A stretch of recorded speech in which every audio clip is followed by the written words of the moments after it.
I really want to know. I really want to know. I love it. Goes like right into the bridge, right as we cut over. It's like you're just like getting into a good jam. That's what. At some point, I'll figure it out. I'll make it so the music doesn't just fade out so quietly, and then it goes right in, and we'll have it playing in the background. It's just, you just come in headbanging. That's right. That's what it's all about. Well, good morning. Good morning. Welcome to the latest episode of Project Failure Files. This series is for anyone who manages projects for a living in any way, shape, or form. Could be project, program, product, group manager, manager of managers, scrum master, assistant to the assistant project manager, assistant, junior project manager. Like, I think eventually we'll just keep coming up with all kinds of fun titles. Maybe you own your own business. Maybe you run your own show. Maybe you're an independent consultant. You wear all the hats. This weekly series is definitely for you. I'm Sharon Weaver, CEO of Smarter Consulting. And I am Christian Buckley, the founder of Collab Talk. And welcome to another episode of our series where Sharon and I explore project management topics from the perspective of what not to do as you manage projects. In each episode of our series, we'll talk about the common pitfalls, sharing personal stories and experiences, and explore strategies and best practices to help you to be successful. This is going to be such an easy one to talk about because in this episode, we are talking about measurement as the foundation of understanding and basically how anything worth doing should be measured. Is that what we're saying? Is that what I should tell my kids when they ask me for help on something? Should I be quantifying the value of my time with them? Show me my ROI of helping you solve this problem, son. Yeah, way to make this awkward, Christian. Yeah, so is that you didn't say no? Is that a yes? I should do that? Yeah. No, that's not what I'm saying. What I am saying is when we look at this from the perspective of a project manager, your tasks and actions should definitely be measurable because we want to know, did we do them or did we not? Ask yourself questions like, how will I know if I've accomplished the task? What benchmarks can I use to track progress? Are there milestones I can mark? Have I accomplished the thing I set out to do? How do I know when done is done? Those types of things. As much as my kids loved it when they were growing up, when I would put on the clinical PM hat and ask them details about whatever the request was, it was that basically the goal was to make them sorry that they asked and that they would go ask their mother. But all joking aside, tasks should be SMART. We've all heard this, the acronym specific, measurable, achievable, relevant, and time-bound. And I'm sure that'll come up again and again within this discussion. But as with every episode, please feel free to comment throughout the episode, share your experiences, and any great examples or feedback that we might have missed. Okay, let's get started. Maybe a good way to get this going would be to share some of the key measurements that I look at with projects that my company takes on. Yeah, that's often it's a question, and I would always ask for projects of like, well, what does success look like? But when you're going in from a consulting perspective, I think that's a great way to look at it because I think in a lot of our roles, in project management type roles, you should look at it like an outside consultant. You should be a bit more clinical in your approach to be able to talk about the pains, the ask the hard questions. That is part of having accurate measurement is having the right measurements, asking the right questions, seeing the right amount of progress. Like when you say like, what does this take to be truly completed? What is it for this project to be successful? How are you measuring that? Yeah, well, and I think, one of the misunderstandings, I'm going to say, is this idea that you have to be a big enterprise company to have measurable goals and measurable tasks and use measurements in general because, well, Christian, it's only me. So like, why do I need to have measurable anything? And in fact, internally we're updating our operations stuff. And one of the conversations that came up in a stand-up was, are our goals SMART? Do they meet the definition of SMART? Because I feel like no matter if you're one person, 10,000 people, 50,000 people, I don't care how big your organization is, if you don't understand and identify clearly where you're at, where you're trying to be, and whether or not you've actually accomplished what you are trying to accomplish, and you can't do it quantitatively, then you're just creating a world for yourself where you're just frustrated all the time because you're like, well, what did I actually do? Did I just jump on the hamster wheel and spin and spin and spin and spin? Or did I set something in front of me where I've got 5 bullseyes and I know that I hit the bullseyes and I know where I hit the bullseyes and I know what I need to do to improve that? Measurement provides the baseline for understanding the health of your project, the performance of the project and your project team, and progress. It's the foundation upon which effective project management decisions, because that's the end of the day. I mean, things are going to happen. The project is going to morph and change, evolve. Business rules and needs change. Users, the customers' needs are constantly changing. And you need to have that foundation, bring in information so you can make decisions quickly, and change quickly to adapt to whatever you're being hit with. I was just thinking of of measurement. It's not just an enterprise activity; it's any level project.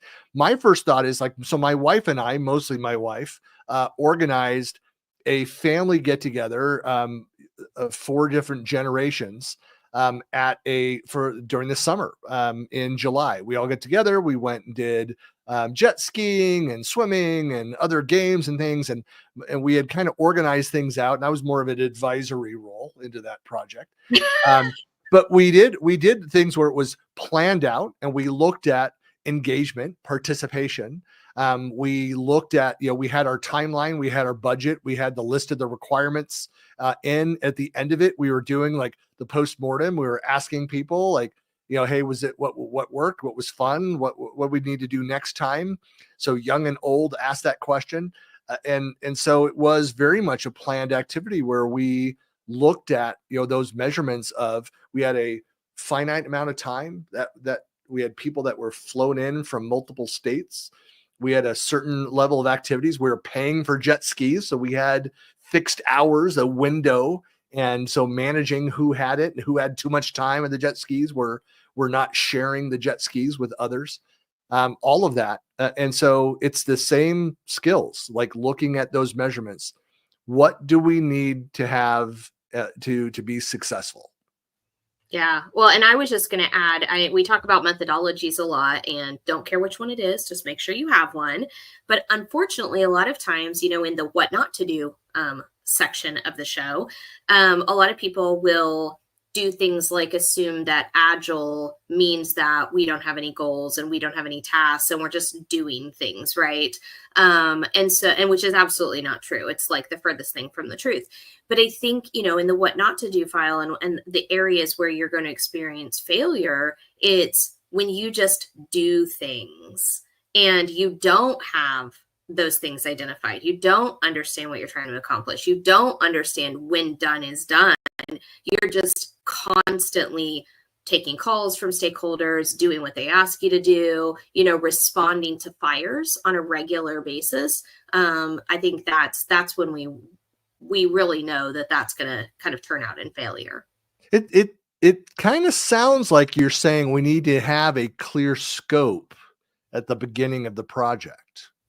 I mean, I didn't say it. Many methodologies say it. It falls under best practice. But yeah, no, I mean, I think, without that, you definitely are putting yourself at a high risk of failure.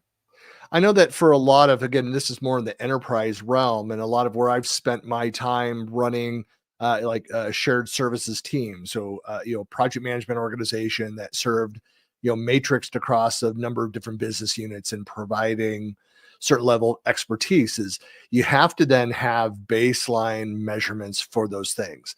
So we have the Gantt chart, the work breakdown structure of the tasks that are happening over that project. You've got your resource management. There's the budget. There's the timeline for each of those things. Well, you can be constantly morphing that, never learning from it, and never ending scope creep if you've not then created that baseline for measurement. Like, what are you measuring against if there's no baseline? Right. How do you know you've improved the whole time? Yeah. If the finish line keeps moving How do you know you've ever reached that? How do you know where you are? Am I halfway through this? I mean, who needs a budget anyways, Christian? Come on. I always tell my kids, would always say, well, that's going to take forever. I said, no, it's not. It's only going to take half of forever.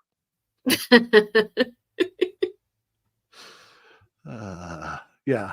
So having that baseline, and then and having those metrics. I mean, the other part of this is being able to show progress. That's key. But it also means that you get better accountability. People better understand. Okay, what am I being asked to do, and what are the constraints of that thing I'm being asked? People are funny that when they understand how they're being measured, they will usually optimize their behaviors to perform against that measurement.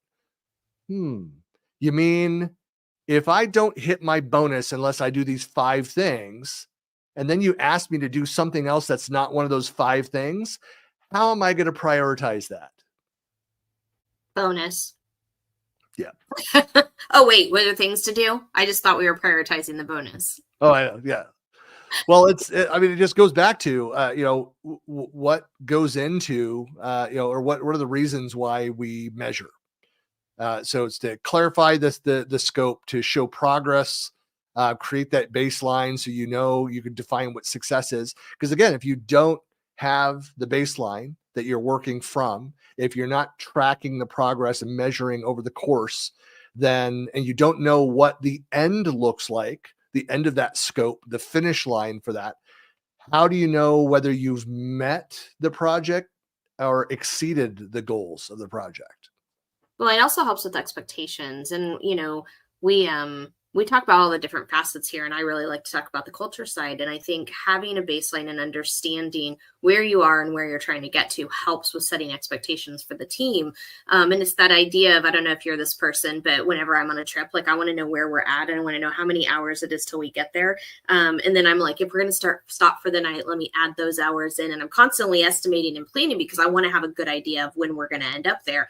And I think oftentimes as team members on a project, we forget that they are not the ones that are they're not leading, they're not in charge, they're there for the ride.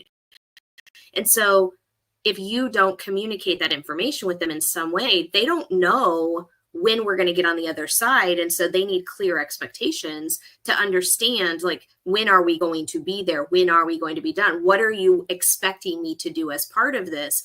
And so I think having this measurement be really, really clear helps your team to feel at peace with what's happening, because they know where they at, where are they starting, where are they finishing, and where are they along the journey as well. So what are your methods for identifying your KPIs for a project? So again, we've got the high level scope figured out. So again, take the consultant perspective where you've scoped it out. You've said, here's a high level scope of work. So when you're talking with a client, internal or external, around the KPIs, like how do you introduce that? What do you talk about? How do you identify those KPIs? We talk about a mixture of things. And so, the high level PM ones are where we kind of go down. So we talk about, in terms of scope, like what is the task that's at hand? Where are we at on it? What did we agree that was going to be done for that task? And how close are we to that? What's remaining on that task? We talk about budget. So overall, we try really hard to estimate budget around not only a project, but different phases of a project. So we'll talk about that particular phase. We'll talk about the budget. We'll also talk about the time. So we talk about, budget and time kind of go hand in hand for us because we do a lot of hourly billable work, but time, right? So is this a 1 week thing till it's done? Is it a 3 week thing till it's done? A 5 week thing till it's done? Maybe if your client has, something in the way. So you think about accountants, come, beginning of the year, they're crazy because they're trying to get ready for tax season. So the last thing you want to do is maybe try to estimate quick changes around tax season. So we talk about, that. And then we also talk about, any sort of roadblocks that may be in our way. So any risks and issues that have developed or may be developing that would put the project at risk that we can then handle. I think a lot of leading and lagging indicators are important to have those discussions. Just to your point, is that, to understand risks whether risks happen or not over that's a great leading indicator of how the rest of the project will progress. If you've identified 5 potential risks, and as you move forward, you get to that point and the risk, it doesn't happen. It goes all positive. Well, it could be a leading indicator that, hey, we might not then run into the other issues, and we might actually be able to move the delivery timeline forward. The lagging indicators being kind of like, well, look at the things that we've completed that are behind us, which tell us, yes, but that might be true on the leading indicators, but the lagging indicators say that we're taking twice as much time as we estimated for each of these phases, which would put us right back at where we estimated or worse in that timeline. So you have to have a balance between those two things. And part of that is risk assessment and working through, like, what would happen if this happened? What would be the plan then? And having that built in. Yeah. And oftentimes we're working with clients that maybe we haven't worked with before. Even if maybe we've worked with the client, maybe we haven't worked with that stakeholder group.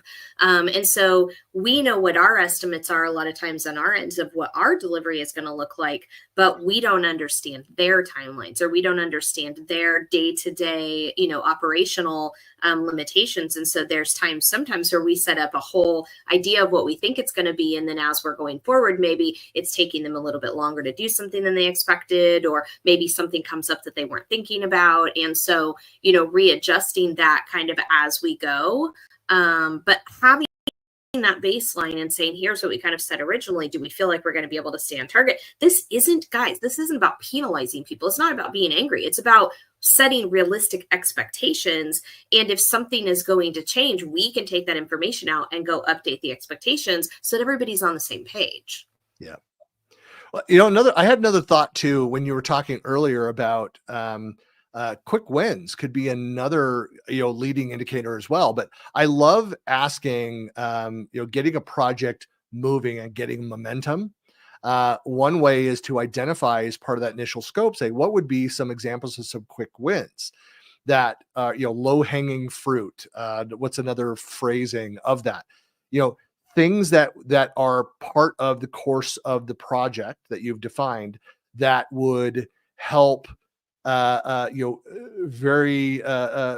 quickly for people to recognize some of the fruits of the overall project, the benefits, the ROI of the overall project.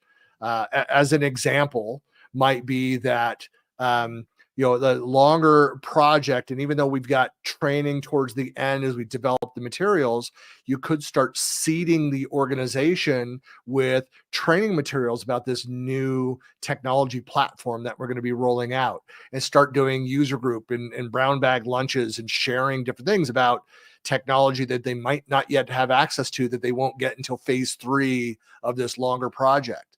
But you can start then gauging interest. And as a marketing guy, I always like, as I call it, chumming the water, seeding interest in, hey, this is what's coming, and get people excited about that, some fundamental training on it. So by the time it's now available, people are more primed and ready for that thing.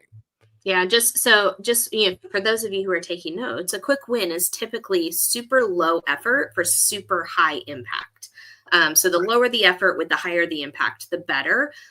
Because like Christian was saying, these are things that are not going to take you very much work to do, but they're really going to make a big difference in the organization. Right. And so sometimes it's all you're doing is there are things which can happen independently of the rest of the timeline that you might be able to move more front load in the project to, and there's certainly strategies to doing this with these quick wins, is to do it throughout the project so that people remain enthusiastic about a longer project, for example.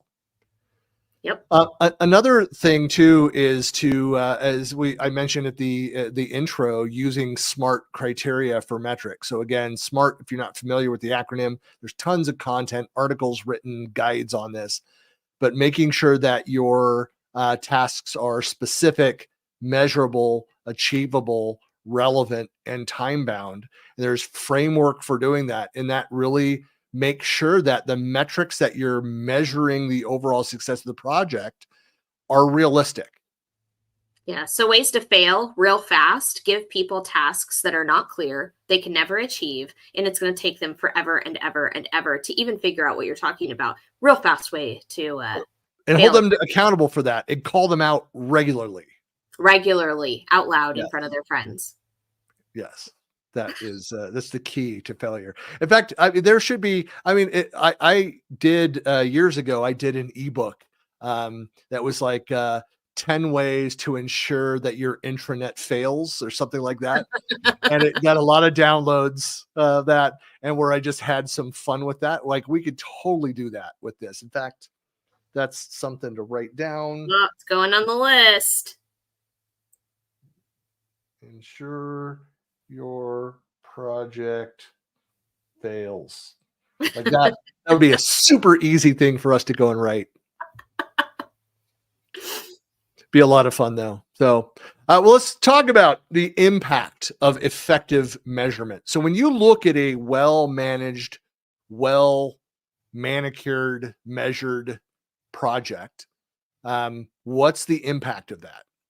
Yeah, I mean, I think the biggest one is, like I was saying before, from a cultural perspective, I think the more people feel comfortable and at ease with what's going on, the more they feel like they know what's going on, they know what's expected of them, they know that they're going to be celebrated for their wins and coached on the things that they struggle with.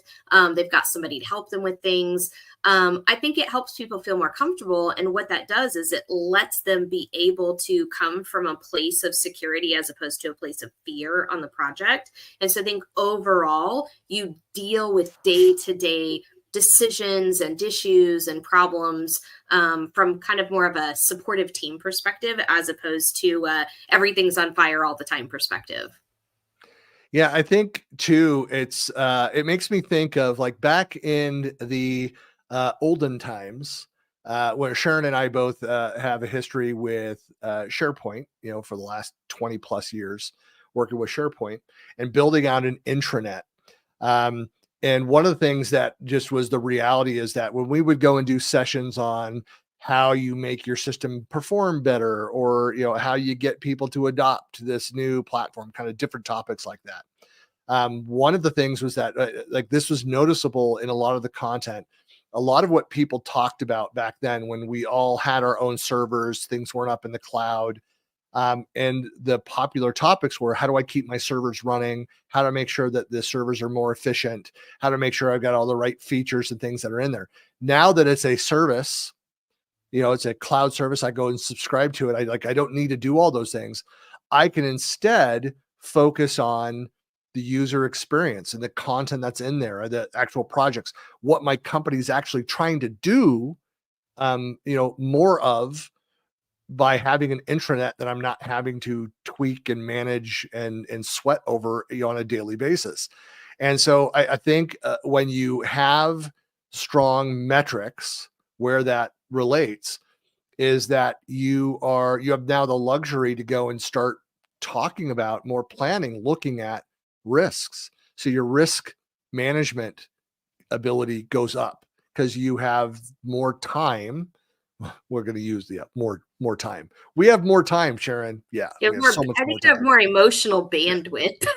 Yeah, but so it improves our ability for decision making. It improves our ability to see and to think about potential risks and what would happen around that. And so it increases our management productivity and focus, as well as end users. When we always use the phrase or the term, guardrails. Like when you talk about risk, when you talk about governance of project, and all of this kind of fits within the broader governance topic, I like saying like guardrails. When you say like, hey, there's rules, there's policies, there's compliance, like all these things that make people go like, you're restricting me from getting my work done. Like, no. When you think about it, like I'm putting the guardrails in place to make sure that we can ride the roller coaster safely without it going around a turn and running off the rails and crashing and dying. It's Minor details. guardrails. More fun that way sometimes. It is sometimes. Yeah. There, although I'll tell you, there's a couple rides. There's one that's like kind of like the Crazy Mouse or something or other. Like they've got, I know there's a few of them that are around there where I'm just surprised that it's just people have not died on that I think ride. about like carnival rides, the portable ones that they bring in and they set Yes. up, like the whole ride falls over. Like, Occasionally do. Oh, that just now you made me think it's like one of those. I love roller coasters, absolutely love that. But now you've just it's like that phobia. You watch those occasional videos where they've like lost control. We can't turn it off, and it's going faster and faster. All the things you don't want to hear when you're on the ride.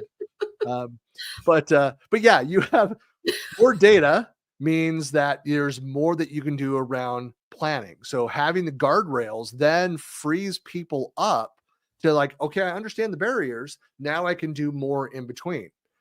yeah, Which speaks to the next level of governance is people, you've had guardrails, people are doing stuff. Then it allows you as the project manager to monitor that behavior and find other stuff you don't like about that behavior and create new rules, new policies, additional guardrails. yeah. Why didn't you think of those guardrails initially? Because you just didn't think of it. Well, you You're were not going to. too busy fighting fires, too busy dealing Correct. with day-to-day stuff, too busy Thank with you. trying to not starve to death, to even think about like what would the better stuff be. And this is, we talk about the maturity model all the time, but I think, we don't think about the idea that things build on themselves. And this isn't the idea of we want to make more rules for the sake of more rules. To Christian's point, this is if we understand what's happening, we're talking about variability. We're talking about managing the things that we can control, the actions that we can control. The more we understand those, the more we can manage them, the more that we can say, you know what, if we were to change this just a little tiny bit, we feel like we're going to have even greater success, as opposed to we're just going to kind of keep trying random things over and over and over and seeing what happens. The other important thing too, on top of all of this, is that, as the PM, like we have our stakeholders, we have our executive sponsor that's out there, and they want to be able to trust that, hey, the project is where it's supposed to be. What do I need to be aware of? What asks do you have of me to go and do to help unblock you? So having the right measurements allows you to have better stakeholder visibility into the project progress, that increased transparency. We're always talking about transparency and building confidence that, hey, we're on the plan, we're going to execute, we're going to stay within budget, we have the people that we need, or hey, we don't have the budget, or here's the issues, these risks happen, like Murphy's Law came into play here, and all the worst things that could happen happened. So now we're going to have a budget overrun. We're going to be late. We don't have the resources. So then you can go to the management team and say, look, we've talked about all this. This is worst case now. We're here.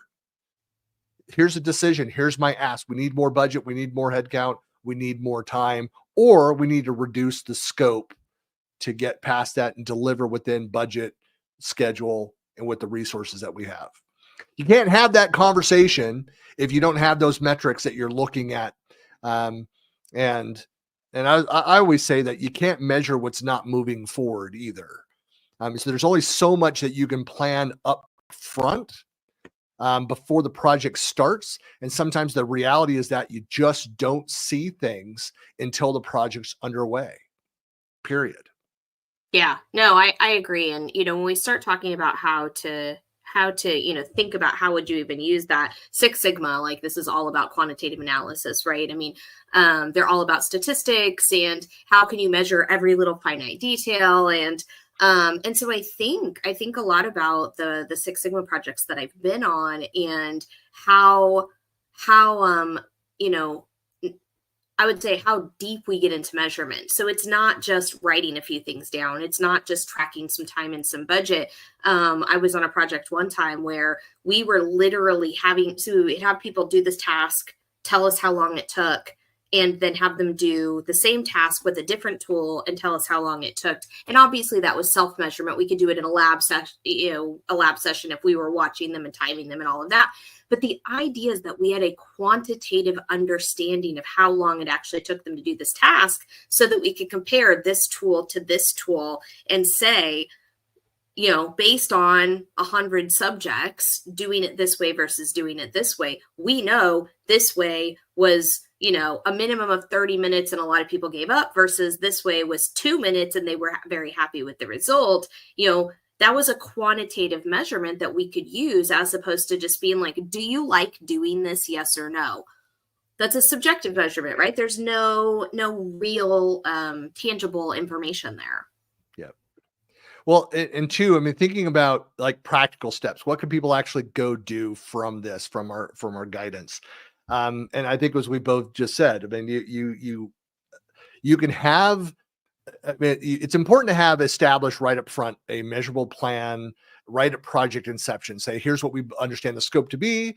Here's the timeline. Here are the core metrics. It could be like the stakeholders say, it's important that we see this. So it's not just the project. It's not just the budget and the resources. Those are the three key things from a PM perspective.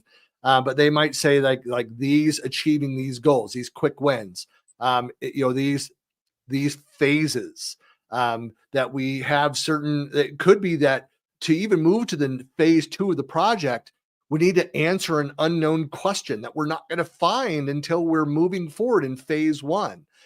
So whatever those things are, establish that baseline. And then there's all the standard things, standard answers, like having the project management tools, finding the right tools for that.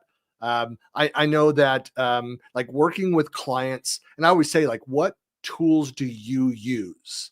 Like, I will go and incorporate my planning into whatever you use. I'm using now for different projects. We're using Planner, we're using Smartsheet, we're using Project, and we're using Excel. So I have 4 tools, and then I share status reports and things that I build in PowerPoint and create PDFs for. I'm not sharing PowerPoints, it's actual PDFs of those, but for distribution.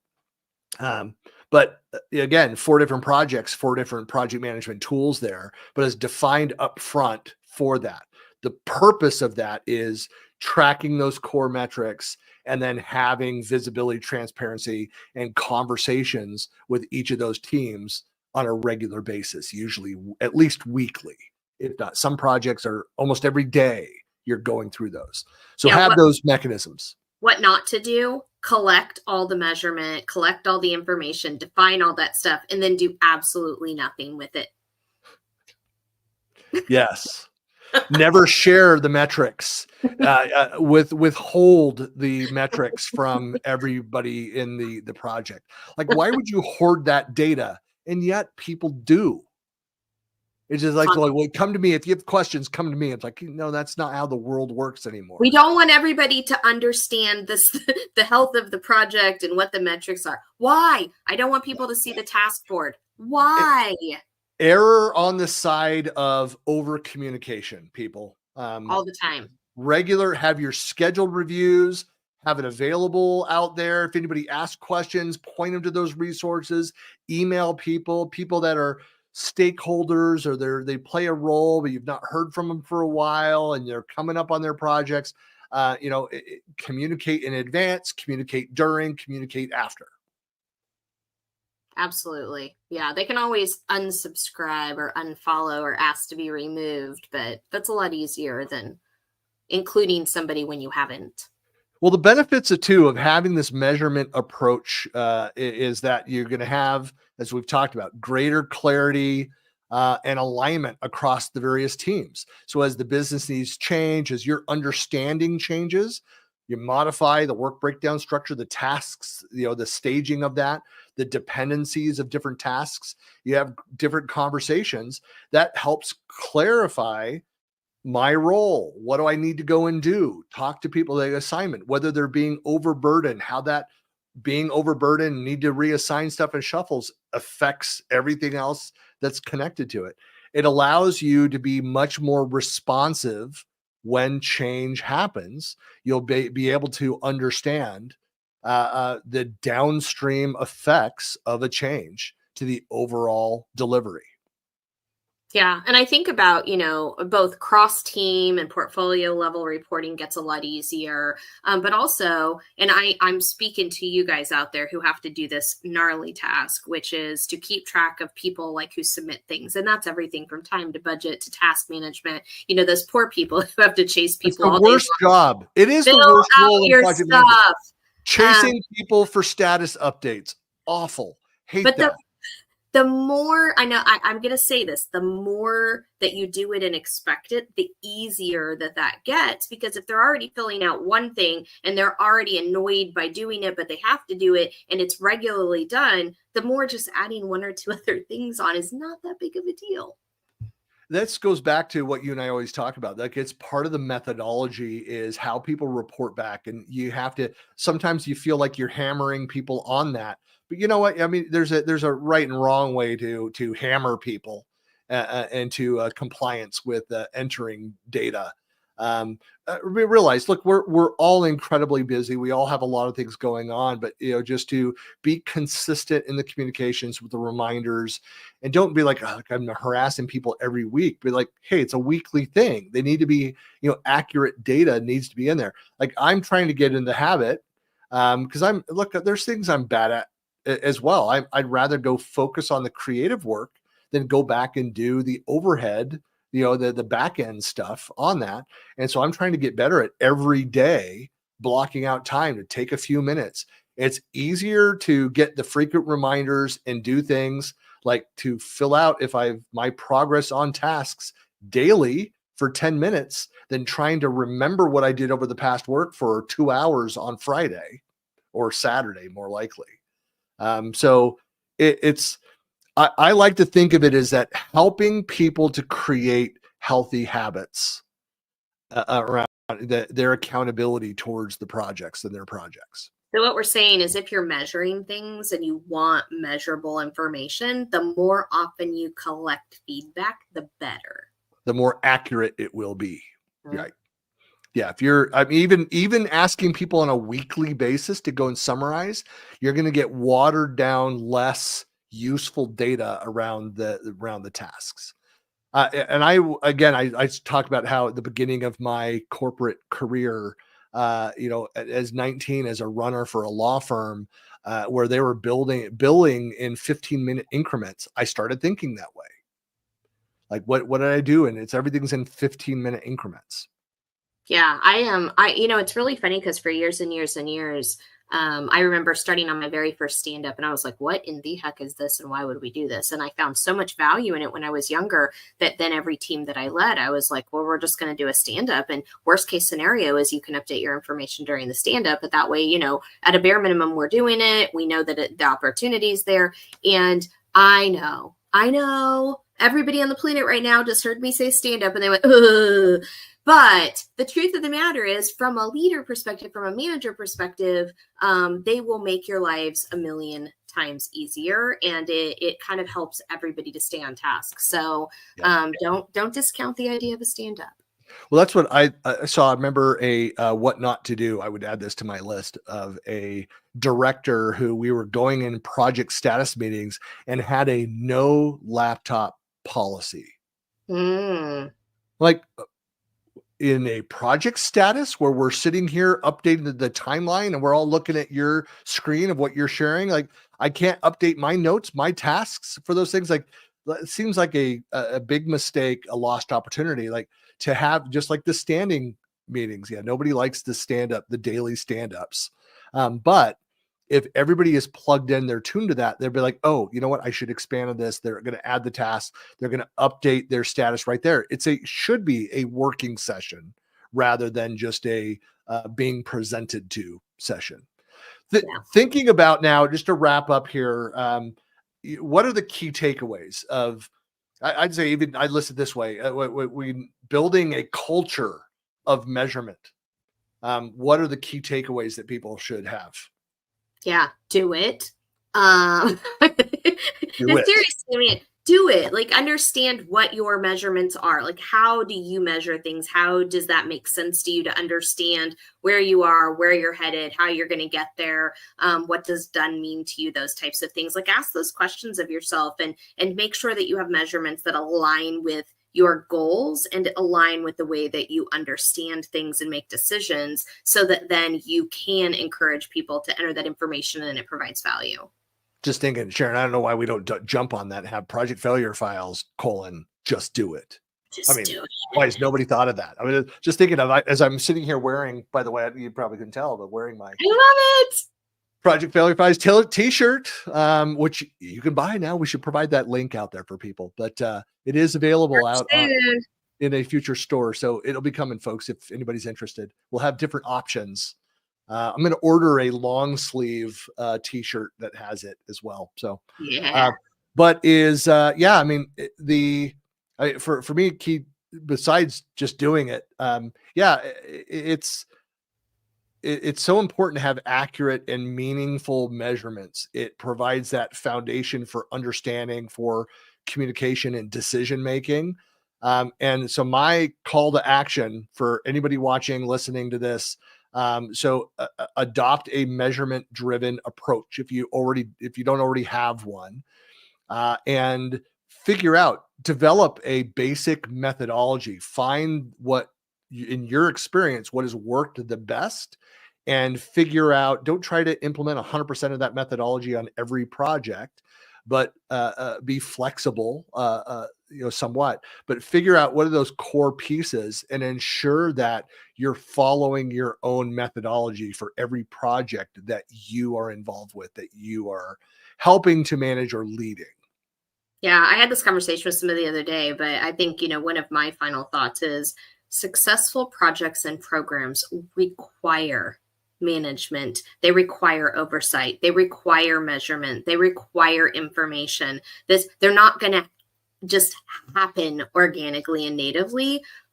So this is, if you want to level up your game, this is one of those really great ways to do it. If I look back over my career, some of the projects that I'd say were the most successful, they didn't run perfectly. In fact, one of the ones that was most successful it was based on the measurements, the timeline, the budget, the resources, and all the things, and what we accomplished with it.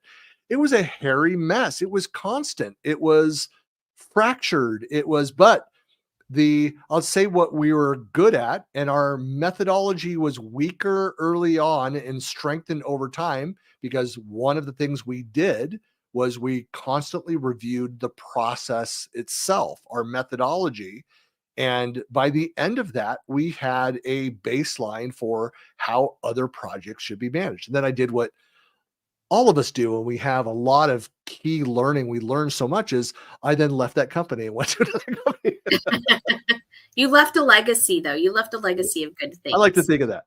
I do look back at some of my past jobs and companies, and am proud that things that I enacted, things that I did, are still running. There's one company. So I lost touch like 5-6 years ago, but that I worked in with almost 20 years ago, and they were still doing things that I had built for that company. I joined, they were not even a year old when I joined. And so just proud moments. And the interface that I helped develop, the product looked fairly similar. That's not a bad thing, folks. It actually, we were just way ahead of the curve on our user interface. But yeah, I'd say that, final thoughts here. Measurement is a lot more than just numbers. It's about having understanding of the project. It's having better visibility into the health of that, and then it helps you to communicate with your stakeholders what's actually happening with that project. Yeah, 100%. All right. With that, thank you, Sharon. Thank you, everybody, for watching out there. If you'd like to get in touch with us, drop us a line. You can find us out on the interwebs there. We're all over the place. Search for our names. Past episodes of the show, everything is out on YouTube. You can find it under both of our names there. There's my address there, and Sharon on her page as well. She's got a playlist, but you can find it all out there. Of course, you go out to the hashtag Project Failure Files. You'll find a lot of stuff out on social. because we publish it through all the favorite socials. Although I don't have a Threads account, I refuse to give Facebook any more time or money. I already have got Facebook and Instagram, so I'm not promoting through Threads, but Mastodon, Blue Sky, just about everything else you can find info out there. Then, of course, we've got our Facebook group, and you can find more content and links out to everything out through that.